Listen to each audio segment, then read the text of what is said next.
ప్రార్థన. పరిశుద్ధుడు పరిశుద్ధుడు పరిశుద్ధుడు అయిన తండ్రి, స్తుతి వందనములు స్తోత్రములు.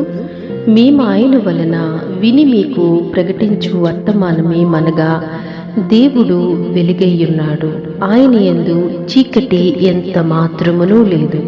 మహోన్నతుడు అయిన తండ్రి, దివ్యమైన వాక్యము ద్వారా మమ్మల్ని తృప్తిపరిచినందుకు స్తోత్రములు. తండ్రి, సర్వ ప్రపంచం అంతటా మీ శుభవార్తను వినిపింపచేయుచున్నారు తండ్రి. మీ గుణములను, మీ గుణలక్షణములను మాకు నిరంతరము బయలుపరచుచు మా దేవుడు వెలుగై ఉన్నాడని ప్రభా మేము ప్రకటించగలగడానికి మీరు మాకిచ్చిన ఈ గొప్ప ధన్యతను బట్టి మీకు వందనాలు. దేవా, వెలుగు ఎక్కడైతే ఉంటుందో అక్కడ చీకటి ఎంత మాత్రమును ఉండదు ప్రభా.